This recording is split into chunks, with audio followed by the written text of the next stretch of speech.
Name of Allah is the merciful and beneficent. Today our topic of discussion is that of the population genetics. Population genetics is a branch of genetics that considers all alleles of all genes in biological populations which constitutes a gene pool. The gene pool refers to that of the collection of the gametes in a populations in an offsprings representing two gametes from the pools. The main concept of the population given by the to scientist. हमारे पास दो साइंसदान थे जिन्होंने concept दिया था 1908 तक Cambridge university में. Mathematician था गोल्डफ्री और हार्वे इन वैनबर्ग. इन दोनों ने वो दिया था कंसेप्ट. वैनबर्ग जो था ना वो हमारे पास फिजिशियन था और इंटरेस्टेड था इन जेनेटिक्स में, बट वो इंटरेस्टेड जेनेटिक्स में था और इंडिपेंडेंटली यूज़ किया था अलजबरा एक्सप्लेन करने के लिए कि किस तरह अलीली की फ्रीक्वेंसी जो होती है ना वो यूज़ होती हैं फिनोटाइप और जीनोटाइपिक फ्रीक्वेंसी को प्रिडिक्ट करने के लिए एक population of diploid sexually reproducing organisms में. तो नेक्स्ट अगर हम इसकी स्टेटमेंट की बात करें तो यहाँ पे आप स्टेटमेंट दे सकते हैं कि एक लार्ज और रैंडम मेटिंग पॉपुलेशन हो हमारे पास और उसकी जो जीन और अलीली फ्रीक्वेंसी है या जीनोटाइपिक फ्रीक्वेंसी है वो हमेशा कांस्टेंट रहे जनरेशन आफ्टर द जनरेशन. और एक ऐसी पॉपुलेशन प्रोवाइडेड करे there is no relation, no migrations, no selections, no genetic drift, new mutation occur हो. तो फिर अगर ये स्टेटमेंट सारी फुलफ़िल करे तो ही हमारे पास वो पॉपुलेशन जेनेटिक्स होंगी. नेक्स्ट अगर हम फ्रीक्वेंसीज़ की बात करें तो chances of an event to be occur in the numbers is known as the frequency. And gene frequency क्या होती है? Number of the alleles of the traits in a population is known as the gene frequency. What is a genotypic frequency? How many homozygous and heterozygous means ABO and O allele for the blood group in humans. As you can see here, IA, IB and I are these are the allelic frequency. These are AB, ABO. These are the blood group. These are the genotypic frequency. यहाँ पे अगर हम बात करें कि एक हमारे पास formula है कि किस तरह हम अलीलिक फ्रीक्वेंसीज को फाइंड आउट कर सकते हैं. तो first is that of the two into number of the homozygous plus number of the heterozygous divided by the two into total populations. And the formula of the allelic frequency is equal to that of the p plus q is equal to the 1.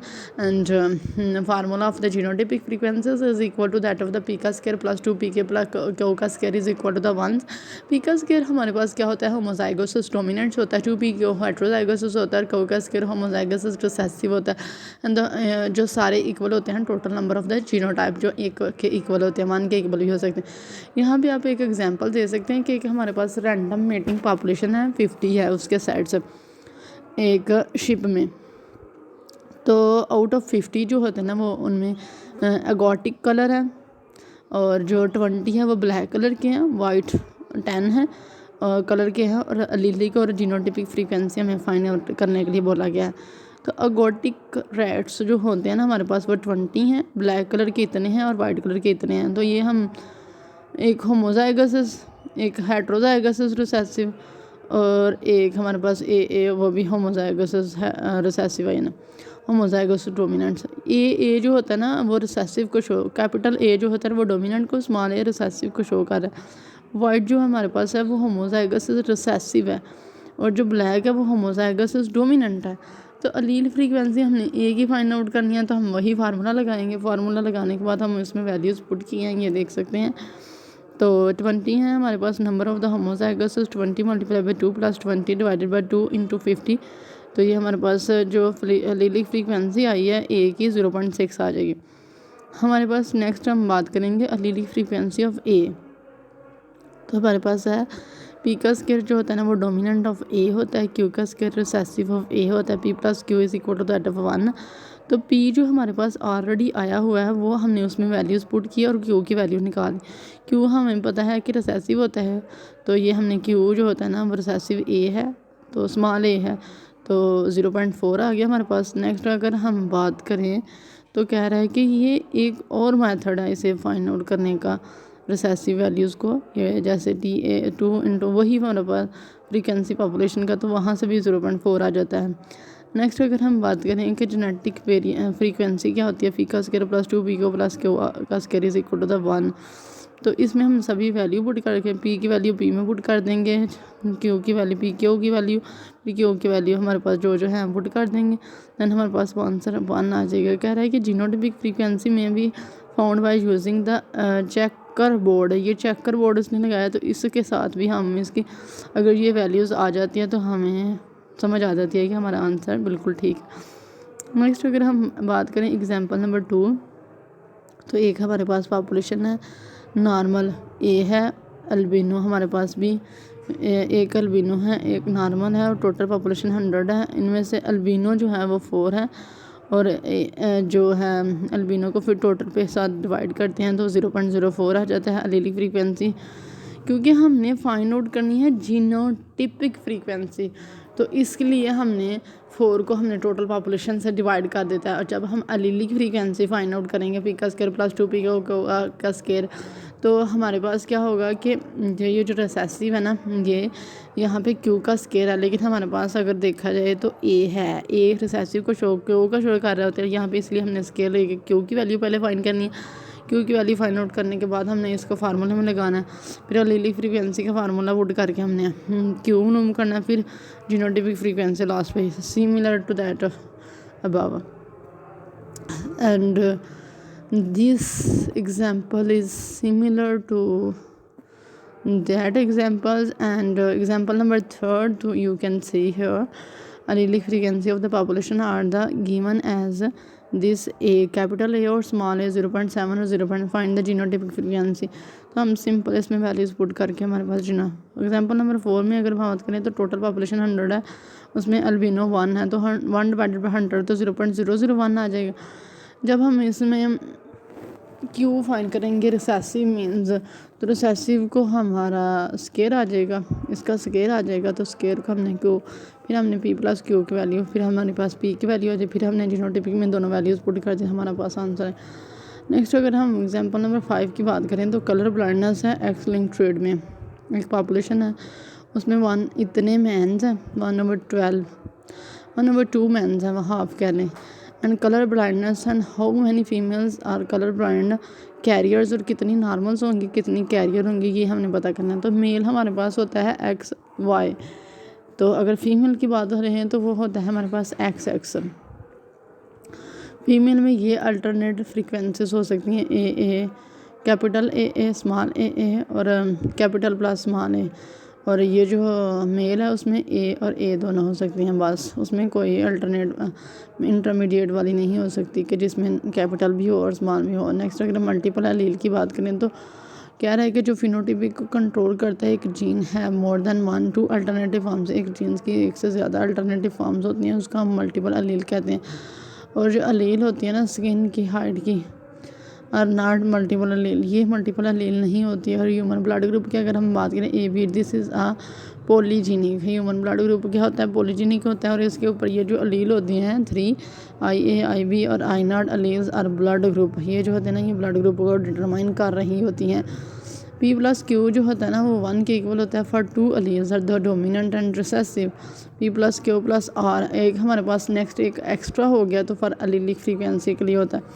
ये हमारे पास इसको मालूम करने का formula genotypic frequency, इसकी मालूम करने का फार्मूला है P का स्क्वायर Q का स्क्वायर R का square plus 2P Q plus 2P R plus 2QR is equal to that of the 1। और ब्लड ग्रुप हमारे पास AB और जीनोटाइपिक इसकी क्या होगी, यहाँ तो फिर A स्मॉल कैपिटल A ये होगी, या B कैपिटल B स्मॉल, और यहाँ फिर AB होगी या O। कह रहा है कि अगर पॉपुलेशन की बात करें उसमें डिफरेंट इंडिविजुअल्स जो होते हैं ना उसमें डिफरेंट ब्लड ग्रुप होता है, like A is equal to 32%, B is equal to 50%, AB is equal to 4%, O is equal to 49%। और हमें कह रहा है कि आप फाइंड आउट करो इसकी एलीलिक फ्रीक्वेंसी क्या है AB और O की।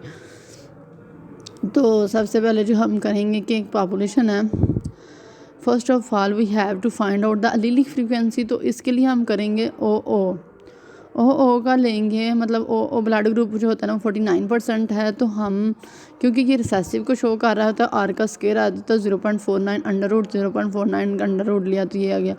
फ्रीक्वेंसी अगर हम A की मालूम करना चाहें तो कैसे करेंगे, सिंपली हमने P प्लस Q R का स्क्वायर हमने पी और आर की वैल्यूज़ प्लस कर देनी है और इसमें अंडर रूट ले लेना, तो ये पी आ जाएगा हमारे पास।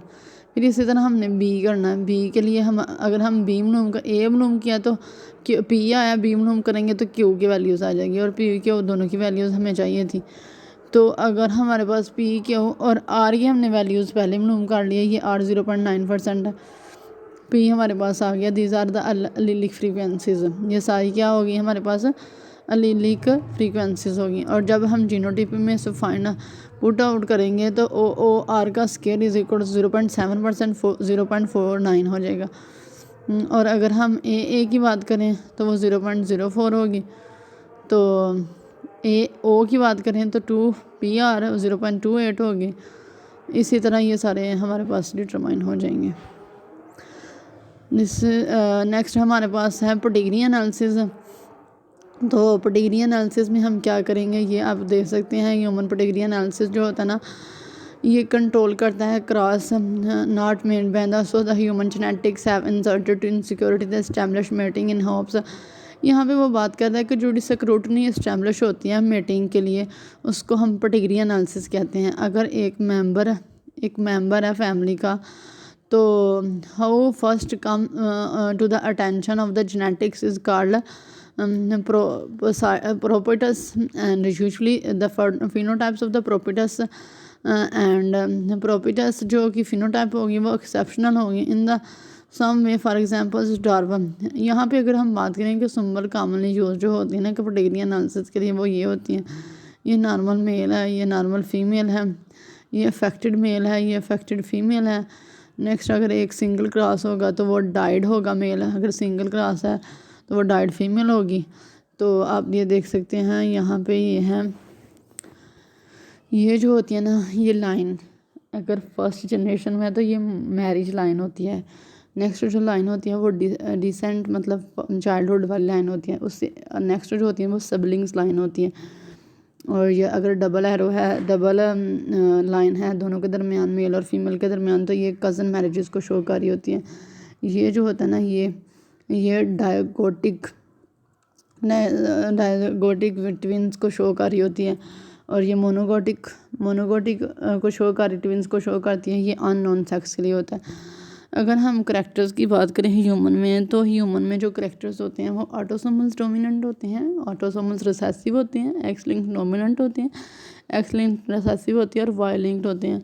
ऑटोसोमल डोमिनेंट कैसे होते हैं, जैसे ये हमारे पास एक मेल है एक फीमेल है और इसमें 50% offsprings are the affected. इसमें 50% अगर ऑफ स्प्रिंग जो होते हैं ना वो अफेक्टेड हो गए तो human homozygous recessive are the normal. If the 50% of offsprings are affected, it means that it has the two parents. One is affected, one is heterozygous. Dominant autosomes does not skip in any generation. ये किसी भी generation में skip नहीं होगी। अगर हम autosomal recessive की बात करें तो ये आप पेडिग्री एनालिसिस इसका दे सकते हैं। इसका मतलब ये होता है कि अपने एंसेस्टर जो होते हैं ना मस्ट हैव कैरियर्स, उनके एंसेस्टर्स में कैरियर प्रेजेंट होता है। और it is appears in the generation, it is also appear in the large generation of the population, not appear in the particular generation. It skip 3 generation, ये 3 generation के बाद 4 generation में जाके appear होता है। नेक्स्ट अगर हम बात करें कि एक्स लिंक्ड जो होती है ना ऑल फीमेल्स इससे अफेक्टेड होती हैं। और ये जो होता है ना in this case females are affected and the males are 100% normal. Male यहाँ पे 100% नॉर्मल होंगे, फीमेल्स यहाँ पे एक्सेप्ट अफेक्टेड होंगे। This is all about my topic. If you have any question, you can ask me.